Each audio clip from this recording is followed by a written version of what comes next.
안녕하세요. 법무법인 훈민조아라 변호사입니다. 오늘은 채무 부존재 확인해소에 대해서 설명드릴까 합니다. 말 그대로 채무자가 채권자를 상대로 채무가 없다는 사실을 확인받기 위해서 제기하는 소송을 채무 부존재 확인 소송이라고 합니다. 보통의 소송은 무엇을 요구하는 소송이죠. 돈을 달라거나 소유권 이전 등기를 청구한다거나 건물을 돌려달라거나 이런 소송이 주로 진행이 되는데요. 이거는 반대의 개념이라고 보시면 됩니다. 나는 그런 돈을 줄 의무가 없다. 소유권을 이전해줄 의무가 없다. 역으로 채무자가 채권자에게 확인을 받는 형태가 되죠. 이런 소송이 왜 진행될까 이렇게 궁금해 하실 수도 있는데 생각보다 좀 많이 활용되고 있습니다. 채무가 없는데 자꾸 채권자가 돈을 갚으라고 이렇게 독촉하는 경우가 있잖아요. 그런데 채무자는 한 번에 확인을 받아야지 이제 법적인 불안이 사라지잖아요. 채무가 없는데 채권자가 계속 변제를 요구하거나 이런 경우라면 이제 그것을 벗어나는 방법으로 채무 부존재 확인해소를 고려해 볼 수 있습니다. 원래 채무가 없는 경우가 있을 수 있고 아니면 채무가 있었는데 변제를 했다 이런 경우가 있을 수 있고 채무가 있는 것은 맞는데 채권자가 요구하는 금액과 다른 거예요. 채권자 1억을 내달라고 했는데 사실은 5천만 원밖에 채무가 없다 그러면 그 나머지 부분에 대해서는 채무가 없는 경우가 되겠죠. 그리고 채무가 있는 건 맞는데 소멸시효가 지난 경우면 저희가 돈을 갚을 필요가 없잖아요. 이런 경우가 있을 수 있고 그 다음에 계약을 체결했는데 무효, 취소, 해제가 돼가지고 원인이 없어진 거예요. 그러면 채무를 이행할 필요가 없는 경우가 있겠죠.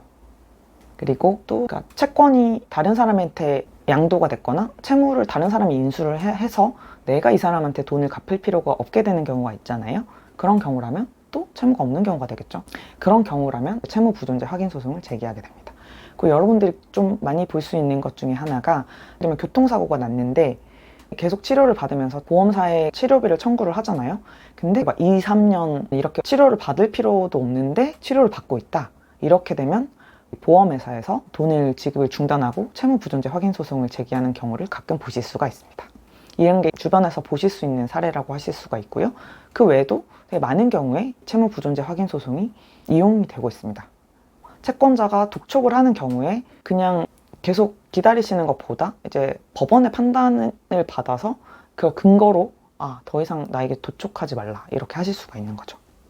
그런데 이 채무 부존재 확인해소는 채무가 없다는 사실만 가지고 무조건 제기하실 수 있는 건 아니고요. 어떤 법적 지위가 불안 위험할 때 그 불안 위험을 제거할 때 그 확인 판결로 판단을 하는 것이 가장 유효 적절한 수단일 경우에만 인정이 됩니다. 이것을 확인의 이익이라고 하는데요. 그러면 언제 법적 지위가 불안 위험하냐 이럴 땐 적어도 당사자 사이에 다툼은 있어야 된다는 거죠. 채권자가 독촉이나 이런 거 아무것도 안 하고 채무에 대해서 언급도 안 하는데 채무자에게 법적 불안이나 위험이 있다고 보진 않고요.